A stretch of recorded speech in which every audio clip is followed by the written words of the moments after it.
नमस्कार फ्रेंड्स, मैं डॉक्टर अनुज आपको आज इस विषय पे ध्यान आकर्षित करना चाहता हूं, जिससे लगभग पूरी दुनिया में 20 मिलियन पीपल अपनी जिंदगी और मौत से जूझ रहे हों और उस क्षेत्र में काम करते हों कि जिस क्षेत्र में अगर वो एक दिन भी काम ना करें तो पूरी दुनिया ठप पड़ जाएगी। आपको सुनकर बड़ा आश्चर्य लग रहा होगा कि वो विषय क्या है। तो आपने कभी सुना होगा पेपर में, मीडिया में, सिलिकोसिस, एक ऐसी डिजीज जो फेफड़े को सांस लेने में परेशान करती है, उसको धीरे धीरे धीरे धीरे ठप कर देती है और उस आदमी की मौत हो जाती है। तो आपको पता है कि फेफड़े को रोकने का सबसे बड़ा काम जो करता है वो एसपीएम, सस्पेंडेड पार्टिकल मटेरियल्स, वो बहुत सारे एरिया में निकलते हैं। कंस्ट्रक्शन वर्क्स, इंडस्ट्रीज, माइनिंग, ये सब मुख्य हैं। ऐसे 70 से ऊपर ऐसे एरिया हैं जिसमें ये डस्ट निकलते हैं एसपीएम, और इंसान के नाक से सांस लेकर जब वो फेफड़े को पहुंचता है, धीरे धीरे धीरे धीरे उस फेफड़े को खत्म कर देता है, डेड कर देता है, और वो पेशेंट की मृत्यु हो जाती है। तो लगभग 20 मिलियन पीपल, आंकड़ा कहता है डब्ल्यूएचओ और ILO, Indian international labour organisation, और वर्ल्ड हेल्थ ऑर्गेनाइजेशन डब्ल्यूएचओ, ये दोनों कहती है कि 20 मिलियन, लगभग इससे कई गुना ज्यादा आंकड़ा हो सकता है। तो इससे ग्रसित बीमारी के लोगों के ऊपर आज जो दो व्यक्ति, एक हमारे झारखंड के और दूसरे इंडिया में दिल्ली के, दो ऐसे व्यक्ति काम करना शुरू किया है कि जिनकी जितनी तारीफ की जाए उतना कम है, क्योंकि ये वो पेशेंट होते हैं कि जिनका देखने वाला कोई नहीं। क्योंकि वो अगर बीमारी में आ जाते हैं तो काम बंद हो जाता है, और काम बंद हो गया तो पूरा परिवार खत्म हो जाता है। तो सबसे पहला जो नाम आता है वो आता है हमारा यहां पर समित कुमार कार। समित कुमार कार जो हमारे जमशेदपुर झारखंड के हैं, ये बहुत बड़े एक्टिविस्ट हैं, और इनके ऑर्गेनाइजेशन का नाम है, सेक्रेटरी जनरल भी हैं उसके, occupational safety and health association of Jharkhand के ये जनरल सेक्रेटरी हैं, मतलब ये महासचिव हैं। और दूसरा जो व्यक्ति है उसका नाम है डॉक्टर कमलेश सरकार, डायरेक्टर हैं national institute of occupational health. ये दो महानुभाव वो काम करना शुरू कर दिया है कि जो 430 वर्ष ईसा पूर्व से इस डिटेक्टेड बीमारी को ठीक करने में पूरी सिस्टम लगी हुई है, पूरे लोग लगे हुए हैं, चाहे वो कागज पे ही क्यों ना हो, लेकिन लगे हुए हैं। लेकिन इन लोगों ने प्रैक्टिकली उसको डिटेक्ट करने के लिए, ठीक करने की कोशिश शुरू कर दी है। पीछे मॉनिटर दिखाई दे रहा होगा आपको, एक्सरे देख रहे होंगे, उसमें वो सारी चीजें हैं जो इन्होंने टेक्निकलिटीज बताई। उसका मतलब है कि इन लोगों ने इतने ग्राउंड लेवल पे काम करना शुरू कर दिया है कि कोई ऑर्गेनाइजेशन के लिए एक गौरव की बात है, वो देश के लिए भी गौरव की बात है कि ऐसे लोग हमारे देश में हैं। तो सबसे पहले मैं सुमित जी से बात करना चाहूंगा। सुमित, आप ये बताएं कि आपका फैमिली बैकग्राउंड बहुत रॉयल रहा है, आप बहुत ऊंचे घराने से बिलोंग करते हैं, और आज़ादी की लड़ाई से भी पहले की इतिहास आपकी रही है। सेकेंड वर्ल्ड वॉर, गुरु रविन्द्रनाथ टैगोर से भी आपका परिवार जुड़ा हुआ रहा है। तो आप इस सेक्टर में आए, इस सेक्टर को ही आपने चुना, इसके पीछे क्या वजह था? मुख्य वजह यही है कि जब हम पहले जो एस्बेस्टॉस पर काम करते थे 2002 से जी और ऐसे अदर एक्टिविज्म में हम थे, जी लेकिन एक दिन पिताजी का कॉलीग, तो पिताजी भी रिटायर कर चुके थे, उनके कॉलीग उनको बताया कि देखिए सिलिकोसिस में भी लोग यहाँ झारखंड में मर रहे हैं। क्योंकि वो कारखाना, जब वो फादर काम करते थे टिस्को एविएशन सर्विसेज में, वहाँ आपस में लोगों का चर्चा हुआ करता था सेफ्टी के बारे में। तो पिताजी उनके कॉलीग के साथ चर्चा किए थे कि सिलिकोसिस ऐसा इनक्योरेबल लंग डिजीज़ है जो ठीक नहीं होता है, और जो मजदूर 2-3 साल, 4 साल, 5 साल काम करने के बाद जैसा जैसा जहाँ डस्ट एक्सपोजर है, डस्ट कंसंट्रेशन लेवल है, वो मजदूर मर जाते हैं। तो पिताजी हमको बुला के बोले, तुम लोग जो एक्टिविज़म करते हो, अच्छा होगा कि ये काम झारखंड में, बंगाल में कोई कर नहीं रहा है, अगर तुम करो तो ठीक बात है। लेकिन पिताजी के पास ये आंकड़ा नहीं था, तथ्य नहीं था कि बंगाल में एक ग्रुप, और मिदनापुर में जो 16 मजदूर मर गए थे और रामिंगवास इंडस्ट्रीज़ में, वहाँ लोग काम शुरू कर दिए थे। लेकिन उसका पहले भी हमारे झारखंड में काम हुआ था। लेकिन जैसा हम लोग मेरे पिताजी बोलने के बाद, प्रेरित करने के बाद ये मुहिम शुरू किया है, और पिताजी के माने आप उनका मार्गदर्शन बोलिए, उससे शुरू किया गया था। जी। तो वो शुरू किए थे मूसाबनी में। मूसाबनी में हम लोग 2002 में गए थे। जो सिलिकोसिस पीड़ित मज़दूर, वो हमें वो उसका वीडियो रिकॉर्डिंग करने नहीं दे रहे थे। तो उस दिन 2003 में जब दोबारा गए, हम उनको प्रॉमिस करके आए थे कि आपको मैं जस्टिस दिलाऊँगा। वो वीडियो मेरे पास है, आप शेयर कर सकता हूँ, वो अब यूट्यूब में भी है। तो उसके बाद से हमारा ये कैंपेन शुरू हुआ 2003 से, तभी से काम कर रहा काम हूँ। कर बहुत बहुत धन्यवाद सुमित। आपने इतना ग्रेट काम शुरू किया है। आपको पता है कि 2011 में कतर में करीब करीब हमको लगता है कई एक साढ़े 6-7 हज़ार मजदूरों की मृत्यु हो गई थी। और वो मजदूरों का लास्ट में जब पता किया गया, उनका डायग्नोसिस किया गया, उनको देखा गया, मतलब पोस्टमार्टम या जो भी तरीके हों, उससे पता चला गया कि सिलिकोसिस की वजह से, क्योंकि वो निर्माण कार्य में लगे हुए थे और वर्ल्ड कप का वो स्टेडियम या क्या बन रहा था। खैर, अब आप ये बताएं कि सिलिकोसिस में जो आपने रिसर्च किया और जो काम किया, क्योंकि ये बहुत पुनीत और बहुत ग्रेट काम है, कितने प्रकार की सिलिकोसिस होती है और वो थोड़ा ब्रीफ में आप बताइए। देखिए, सिलिकोसिस का तो कई प्रकार है। जैसे सिलिकॉन डाइऑक्साइड से मेनली सिलिकोसिस होता है। वो आपका क्रिस्टलाइन सिलिका होना चाहिए, फ्रेश एंड फ्रैक्चर्ड। जो सिलिकॉन डाइऑक्साइड है उससे होता है। जी। फिर हमने नेशनल ह्यूमन राइट्स कमीशन का एक कॉन्फ्रेंस में गया था, जहाँ तमिलनाडु से एक डॉक्टर आए थे। उन्होंने बताया था कि सीमेंट सिलिकोसिस भी होता है। जी। उन्होंने उसका नामकरण ऐसे किया। हमारे जो यहाँ जो इस हमारे कैंपेन के मुहिम में जो हमारे सारे एक्सरे प्लेट का जो आईएलओ रेटिंग करते हैं, डॉक्टर कुणाल कुमार दत्ता, उनसे हमने सुना है कि ये टैल्कोसिस जो टैल्कम पाउडर से होता है, एक सॉफ्ट स्टोन होता है, जिसको ग्राइंड करके पाउडर बना के, जिसका पाउडर 2 माइक्रोन तक ग्राइंड किया जाता है, उससे टैल्कम पाउडर भी बनाया जाता है। और वो पाउडर बनाने वाली कंपनी को भी वो डिजीज़ होता है। तो वहाँ हम उनसे सुने थे कि उसको टैल्कोसिस बोलता है। अच्छा, और माइनिंग एरिया में जो तो अच्छा, माइनिंग एरिया में जो डिजीज़ होता है, देखिए सिलिकोसिस का जो जेनेरिक टर्म है वो है न्यूमोकोनियोसिस। न्यूमोन माने लंग्स एंड कोनियोसिस माने डस्ट। और ये न्यूमोकोनियोसिस कोई भी डॉक्टर कभी सिलिकोसिस पेशेंट को जब ऑपरेशन ये करते डायग्नोस करते हैं, सिलिकोसिस भी लिखते हैं, न्यूमोकोनियोसिस भी लिखते हैं, क्योंकि सिलिकोसिस न्यूमोकोनियोसिस का एक रूप है। उसका और कोई फॉर्म्स है, लाइक एस्बेस्टोसिस है, कोल वर्कर न्यूमोकोनियोसिस है, आपका आयरन डस्ट से होने वाली डिजीज़ जो है सिडेरोसिस है। इस तरह का न्यूमोकोनियोसिस का कई रूप है। बेरिलियम से बेरिलियोसिस, स्ट्रॉन्शियम से स्ट्रॉन्शियोसिस आदि बीमारी का जो स्वरूप है, एक मान्य स्वरूप है, वो है आपका न्यूमोकोनियोसिस। ये मेन है। समित, एक चीज़ और बताइए कि जमशेदपुर के रहने वाले हम लोग हैं, इंडस्ट्रियल एरिया के रहने वाले हैं, तो यहाँ पर हम लोगों ने देखा है कि पहले कंपनी जो है गुड़ और चने, खासकर गुड़ को मजदूरों में बंटवाती थी, दिलवाती थी, और या तो फ्री या फिर हमको लगता है कंसेशन रेट पे दिलवाती होगी। तो वो जो गुड़ है, लोगों के मन में भ्रांति है कि गुड़ खाने से हमारे फेफड़े की सफाई हो जाती है, मेरा फेफड़ा क्लीन हो जाता है। उसमें आप 2 लाइन में क्या कहेंगे? देखिए, जहाँ हमारा थ्रोट के पास जहाँ से वो ट्रैक जो है डिवाइड हो करके, वो एक चला गया आपको स्टोमक में चला गया, एक चला जाता है हमारा लंग्स में चला जाता है। ठीक है। तो जहाँ गुड़ खाने से क्या होता है, जो हमारा गले के पास में जो डस्ट पार्टिकल्स आता है, वो लेके स्टमक में ले जाता है।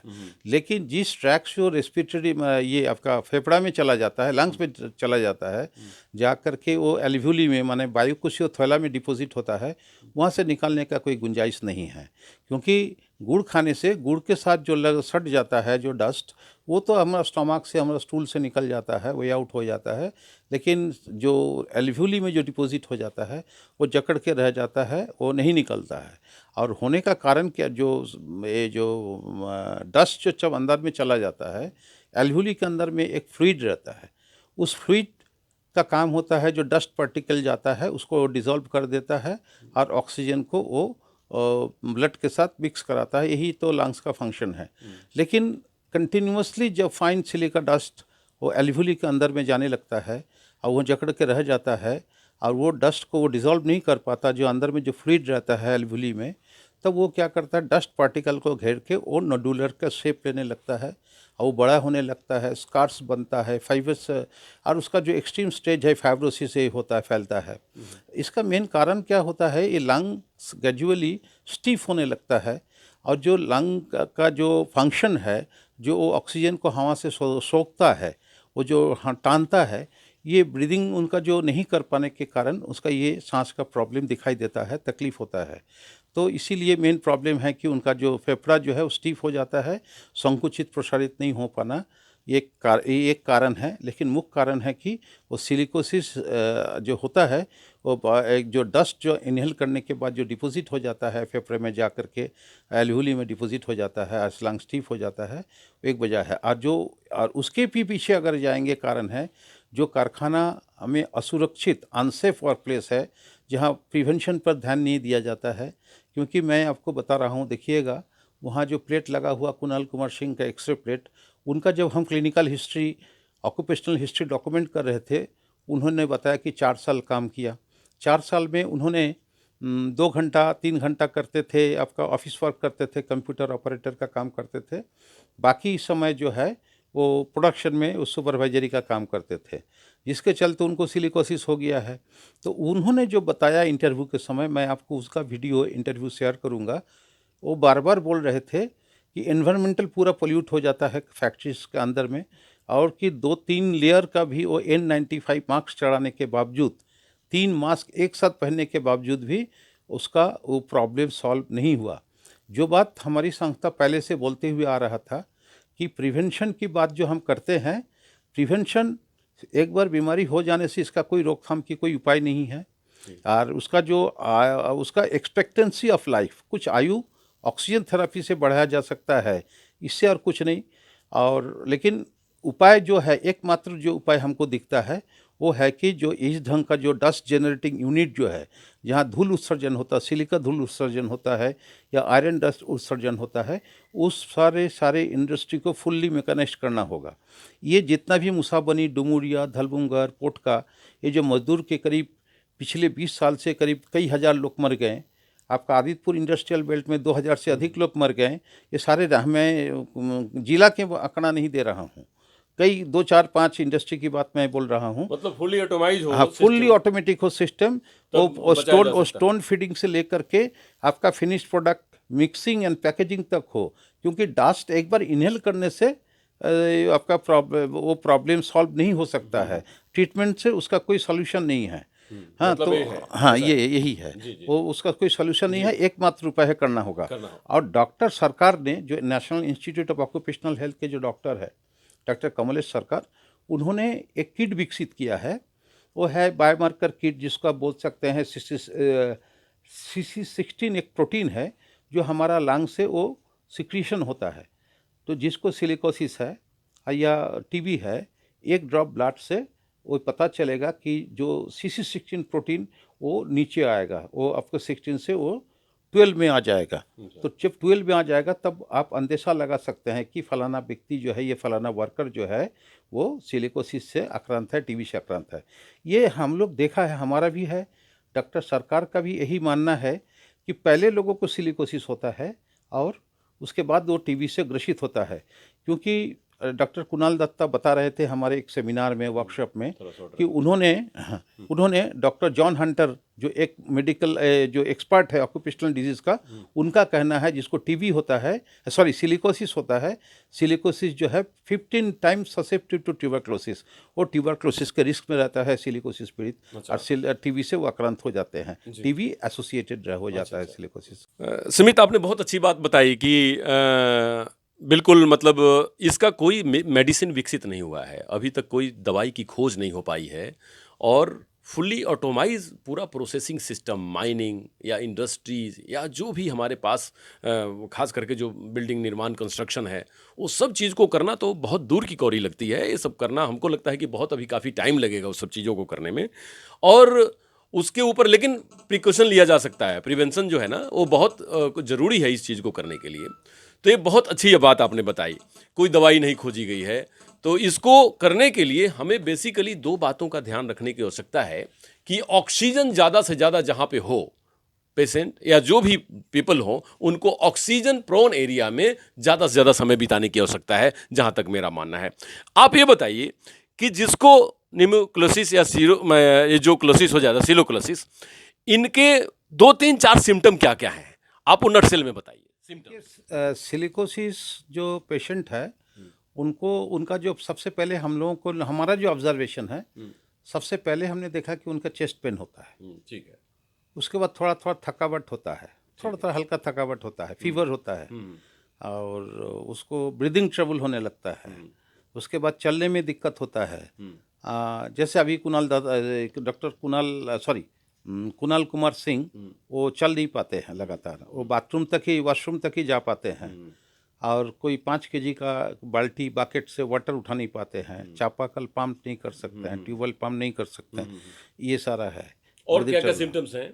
देखिए, और जो सिम्टम्स है उनका, जो हम लोग देखिए, उसका वेट लॉस होने लगता है, अच्छा। वो सिकुड़ने लगता है।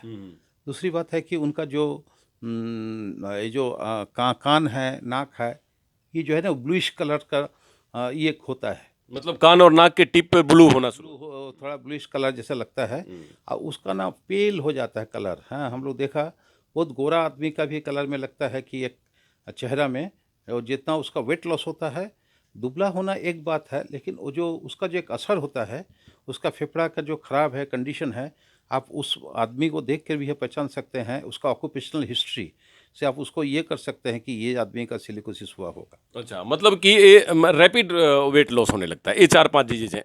अच्छा, ये बताइए समित कि ये बहुत बड़ी बीमारी है, बहुत बड़ा चैलेंज है हम लोगों के सामने। कैसे इसको मीट किया जा सकता है? आप अपने नटशेल में 2 लाइन में बताइए कि इससे हम लोग कैसे आउटकम करें? कैसे इसको हम लोग माने इस चीज़ों को दूर कर सकेंगे? देखिए, जब हमारे देश का जो कानून है, फैक्ट्री एक्ट 48, फैक्ट्री एक्ट 48 का 3rd शेड्यूल में सिलिकोसिस का एवं अन्य पेशागत बीमारियों का उल्लेख है। उसके बावजूद भी अभी एक हार्डल बना हुआ है, नहीं कर सके। लेकिन अमेरिका का अगर देखिएगा, अमेरिका में जो है वो करीब मोर देन 60% जो है वो प्रीवैलेंस रेशियो को घटा दिया है। क्योंकि हमारे यहाँ नहीं होने के मेन वजह है क्या है, प्रीवैलेंस रेशियो को कम दिखाया जाता है, डॉक्टर्स को डिस्करेज किया जाता है। क्योंकि 2005 में जो डॉक्टर ने सिलिकोसिस लिखा था, उनको एडमिनिस्ट्रेशन ने उनको सस्पेंड कर दिया था। तो उसके बाद में देखिएगा कि डॉक्टर लोग रिपोर्ट करने के पहले ये सोचते हैं, लेकिन ये डॉक्टर उसी का ओथ लेते हैं जो 430 BC में आपको सिलिकोसिस को डायग्नोज किया था, हिपोक्रेट्स, जो ग्रीक डॉक्टर हिपोक्रेट्स, उनके नाम से ही वो हिपोक्रेटिक ओथ लेते हैं। लेकिन वो एथिक्स का सवाल जो है वो गौन हो जाता है अपना नौकरी चाकरी इसके लिए। तो ये एक मेन कारण हमको लगता है। और जो इंडस्ट्री के लोग जो बोलते हैं, इन्वेस्टमेंट की बात करते हैं, गवर्नमेंट से बोलते हैं, तो भाई आप यहाँ इन्वेस्ट कीजिए फुल्ली मैकेनाइज्ड करने के लिए। लोग बोलते हैं तो लोगों का नौकरी चला जाएगा। ऐसे कौन सा नौकरी है? हम जानते हैं यहाँ जो चंदुका मिनरल्स में काम करने वाले, वो गुडुपद मछुआ जो 20 दिन काम किया था, उसको क्षतिपूर्ति, उसका ये मॉनिटरी रिलीफ देना पड़ा मानवाधिकार के आदेश पर, झारखंड सरकार ने उनको दिया है। उनका ऑक्यूपेशनल हिस्ट्री 20 दिन काम किया। तो एक कैसा ऑक्यूपेशन है, कैसा नौकरी है कि 20 दिन काम करने से वो ये हो गया है, वो सिलिकोसिस से आक्रांत हो गया है और 3-4 साल में मर गया है।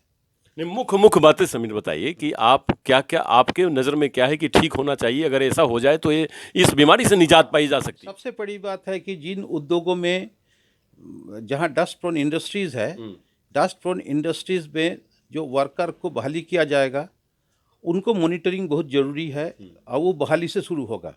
उनका लेबर का जो बहाली है, उसको बहाली आपका कोई सरकारी जो एम्प्लॉयमेंट एक्सचेंज है उनके थ्रू होना होगा। क्योंकि ये देखा गया है, जितने भी लोगों का सिलिकोसिस हुआ, जिनके लिए हम किया, सरकार जिनको दिया है, किसी के पास कोई आईडी कार्ड नहीं है जिससे वो एम्प्लॉयर एम्प्लॉय रिलेशनशिप एस्टेब्लिश कर सके। ना लेबर को ये पीएफ काटा जाता है, ना ईएसआई कार्ड दिया जाता है। लेकिन लेबर के साथ जो एक्सप्लॉयटेशन है, तो मेरा कहना है, आप अगर आधुनिकीकरण करके ये इंडस्ट्री चलाएंगे, तो उसको जो मॉडर्न प्लांट बनाएंगे उसमें आप इन्वेस्ट करेंगे, तो मॉडर्न प्लांट का मैन्युफैक्चरिंग, उसका जो मेंटेनेंस है, एनुअल मेंटेनेंस, उससे भी लोगों का जॉब एम्प्लॉयमेंट होगा। ठीक है, वो आपका रैमिंग मास प्रोडक्शन के लिए या स्टोन चीज प्रोडक्शन के लिए आपका लेबर घट जाएगा। ठीक है, मैकेनाइज्ड करने से घटने दीजिए, उससे फ़र्क क्या पड़ता है? जो 20 दिन में मर जाएगा काम करके या 3 साल में मर जाएगा, उससे तो कोई फ़र्क नहीं पड़ता है।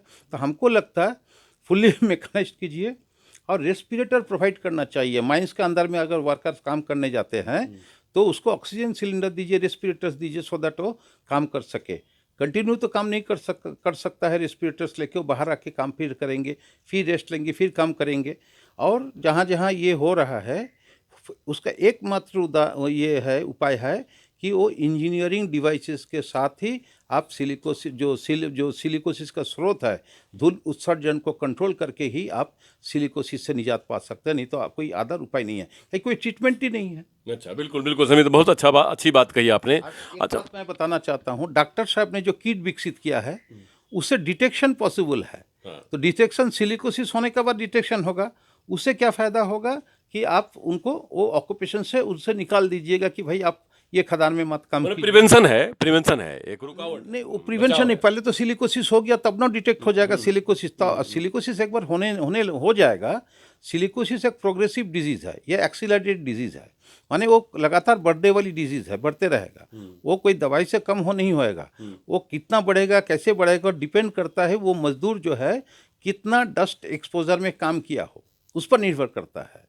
तो वो कुछ कम होने वाला नहीं ठीक है। है। मतलब एक बार अगर हो गया, अगर उस सेक्टर से वो निकल भी जाता है, तब भी उसको होता रहेगा, माने डेवलप होता हाँ, रहेगा। होता रहेगा। अच्छा, प्रोग्रेसिव डिजीज है। प्रोग्रेसिव है। ये तो बहुत ही खतरनाक बात है कि अगर एक बार वो बीमारी लग गई, जैसे बहुत सारे हम लोग कहते हैं ऐसी बीमारियां, जैसे एड्स है और बहुत ऐसी खतरनाक बीमारियां हैं, कम्युनिकेबल डिजीज है, कि जो एक बार अगर लग गई तो वो बीमारी बढ़ती चली जाती है, उसका कोई इलाज नहीं है। तो ये तो उससे भी खतरनाक है कि आप अगर उस सेक्टर में काम करते हैं और जहाँ डस्ट प्रोन इंडस्ट्रीज है, अगर आपको सिलिकोसिस हो गया तो आप चाहे उस सेक्टर को छोड़ दें, लेकिन वो बीमारी आपको बढ़ती रहेगी।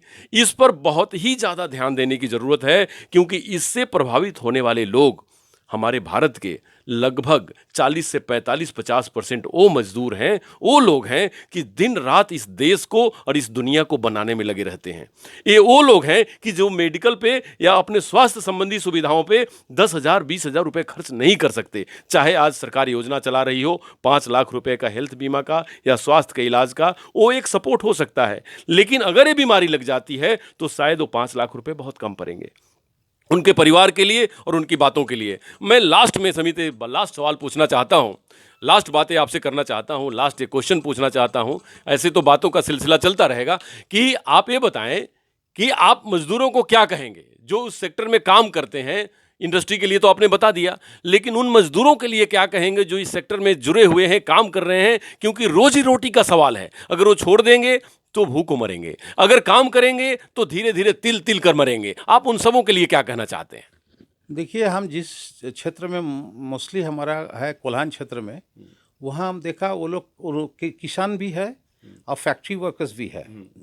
बहुत लोग मर गए क्योंकि झारखंड में 3.5 लाख लोग ऐसी बीमारी से आक्रांत होंगे, क्योंकि झारखंड का जो है वो मिनरल बेस्ड इकोनॉमी है। सरकार को ये ध्यान देना चाहिए कि जितना भी इंडस्ट्री, डस्ट प्रोन इंडस्ट्री चल रहा है, वो सेफ्टी मेजर्स के साथ चले। सेफ्टी मेजर सिर्फ ये नहीं है कि सेफ्टी का जो आइटम्स है मजदूरों को दिया नहीं जाता है। कभी जब इंस्पेक्शन में जाता है फैक्ट्री इंस्पेक्टोरेट से, तभी उनको पहना दिया जाता है तो हेलमेट या मास्क। क्योंकि अब तो मैं ये भी आपको कहना चाहता हूँ, मास्क भी फाइन डस्ट को रोक नहीं सकता है। तो इसका एकमात्र वर्कर को है कि आपको अगर लगता तकलीफ हो रहा है तो आप उसमें उस समय तुरंत काम से छोड़ के आ जाइए। और एक बात मैं सरकार से ये आग्रह करना चाहूँगा कि जितना भी वर्कर काम करते हैं, उनका जो लेबर राइट्स है, उनको जो आईडी कार्ड है, उनका जो ईएसआई है, ये प्रोवाइड कीजिए और प्रोवाइड करना सुनिश्चित कराइए एम्प्लॉयर से, नहीं तो ये प्रॉब्लम सॉल्व होने का नहीं है। अच्छा, ठीक है समित, बहुत सुंदर बात हुई आज इनसे। और मैं फ्रेंड से बताना चाहता हूं कि देखिए सरकार की कितनी बड़ी लापरवाही है और कंपनीज की, कि कंपनी में बना हुआ एक्ट पालन नहीं होता, सेफ्टी एक्ट। अगर उस सेफ्टी एक्ट को पूरी तरह से पालन किया जाए, वो मजदूर जो काम करते हैं हमारे ऐसे इंडस्ट्रीज में जिनको सिलिकोसिस होने का डर और खतरा बना रहता है, उनका बहुत हद तक बचाव किया जा सकता है।